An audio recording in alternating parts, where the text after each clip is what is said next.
Can you memorize music without even listening to it? Without even playing it?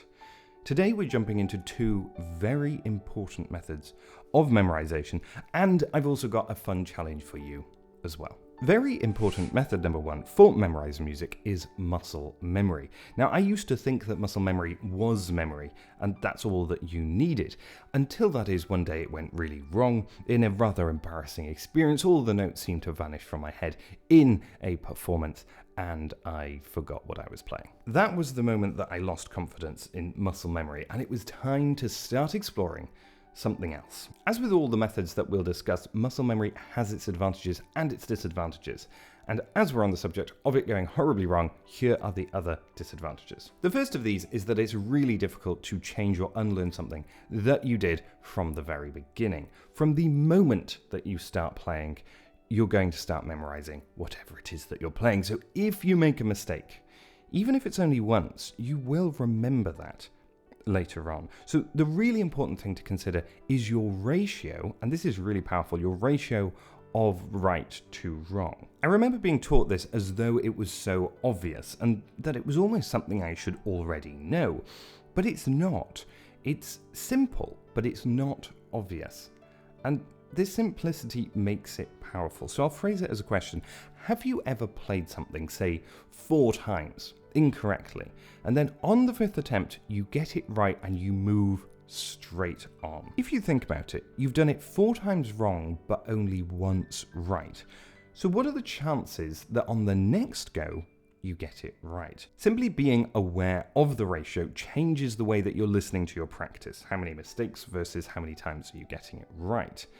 And this is what is influencing your muscle memory the most. The second thing to bear in mind when it comes to muscle memory is slow practice. Now, we're always told to practice slowly, but why? Well, the reason is that when we go slowly enough, we can think about what's coming up and we're more likely to get it right. Remember, you're going to remember what you play either way, whether you get it right or wrong.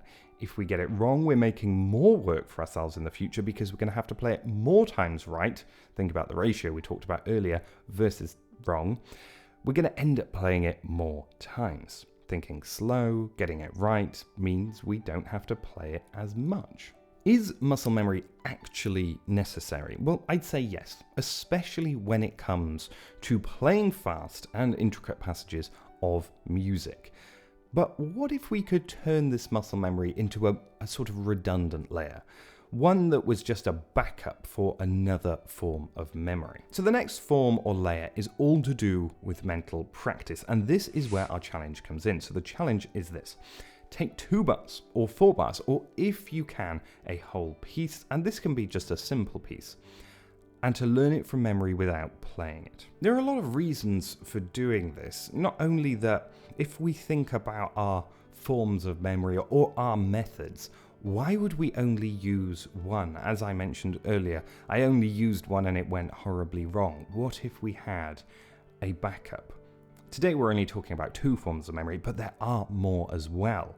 If we can use multiple forms of memory, if one of them decides that it doesn't want to play ball and it decides to jump out of our heads, then we can still rely on the other ones. So the piece that I've chosen as my challenge piece for today is Beethoven's Sonatina in G major, and I'm going to lead you through the steps that I'm going to be thinking about as I try and memorize this so that you can apply it to your own challenge as well. Okay, so looking at the score for the first time is a little bit like sight reading.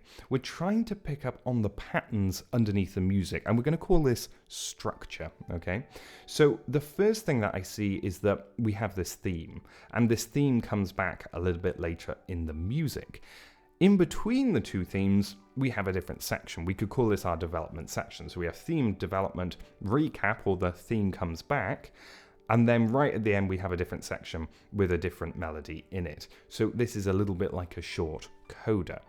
So this pattern is going to help us, patterns help us to memorize the music. Now, if we were just learning this from muscle memory, we might not have picked up on the structure of the piece, on the patterns underneath the music, which makes it harder to memorize. The next thing that we want to look at is the key of the music. Now we're in G major, and we're looking at the chords that the piece is based on. I can see that there are basically about 4 different chords in this piece. 2 of them seem to be coming back all of the time, which is a G chord, which is no surprise in G major, and then a D7 chord, the 5th, again, no surprise. And a lot of the piece is actually based on these 2 chords. There's a touch of G7 and C as well, but at the moment, those are the only 2 chords that I can see. Chords are a little bit like words in a sentence. If you can read words, this is much better than reading individual notes, and individual notes would be like reading letters in the sentence. This is perhaps one of the biggest advantages to doing this kind of mental practice. You are seeing the music in a different way. You can memorize these patterns of chords. Again, it's all to do with patterns. If you can memorize patterns, you can play it. Muscle memory, risky business. I'd like to emphasize as well that this theory is not complicated. This is quite basic theory. It's just about understanding the basic chords, the keys that your pieces are based on, and even if you're playing more complicated pieces, then using these simpler pieces as memory exercises is a really good idea. You can work through that theory in those as well. So the next thing that we're going to be looking at is the melody, and this is where perhaps the most experience is going to come in, but there's a little bit of a workaround here. So we're going to be trying to pitch the melody and think about basically how it sounds, the rhythm and the pitch of the melody, so that we can remember it. Now, if your pitch isn't quite there yet to be able to pitch all the different intervals and hear it in your head, and it's taken a very long time for me to get to this point, and it's certainly not perfect. I'm going to be using the next step to help you out with this, actually. But if you're not quite there yet with your sense of pitch, then why not listen to it along with your mental practice? So the next step is going to be thinking about the sort of visual memory. And the visual memory is all to do with how does the score actually look? How do the notes look on the page? And trying to remember this in those certain points where you're not sure as much as possible. So for instance, whenever we've got a jump and the interval's going to be slightly harder to pitch, remembering the particular note that you're jumping to can be a massive help here. The other part to the visual memory that I almost forgot to say was how do the chords look on the page? Every chord has a shape to it, and shapes are a lot easier to remember again than individual notes. Again, we can miss all of these things when we learn a piece from muscle memory, and even if you don't want to, or you just think it's a waste of time to try and learn a whole piece from memory, I mean, it is a challenge, and it is good fun, and it is good for your memory. But even if you think it's a waste of time, going through these steps of mental practice, even if you're not going to spend the time afterwards learning the whole piece from memory, is hugely beneficial. It basically means that you're not just relying on the muscle memory. Before we jump into step number 6, if you're not sure what to practice when you sit at the piano, then use a routine like the 60-minute routine that's available from the link in the description below. It's complete with loads of book recommendations, and you'll know exactly what to practice when you sit at the piano. So the next step is to actually practice the piece. Now, of course, we're not going to be playing it, but if you did play it, you might work on it in sections. So you might work on the theme first, and then the development, and so on.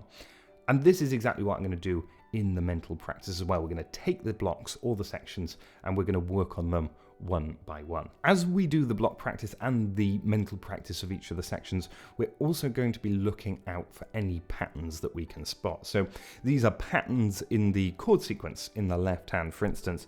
It just moves stepwise quite a bit.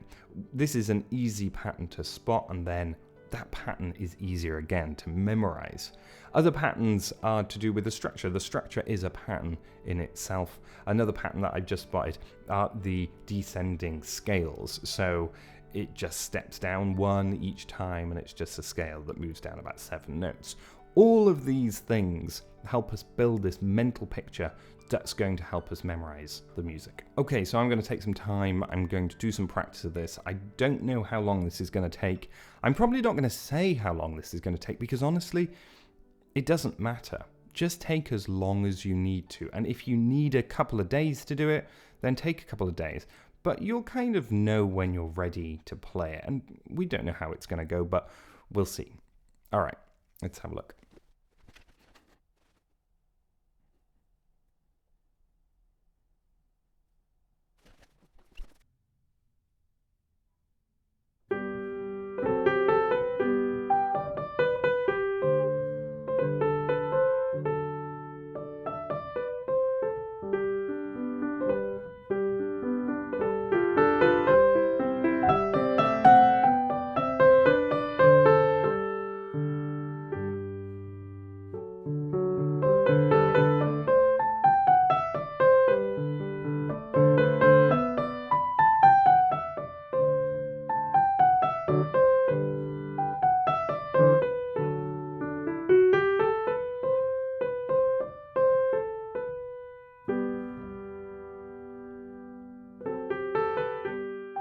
Okay, so it wasn't perfect, and I wanted it to be. I wanted to re-record it so that it was perfect and it was really good, but it wasn't, and it doesn't have to be.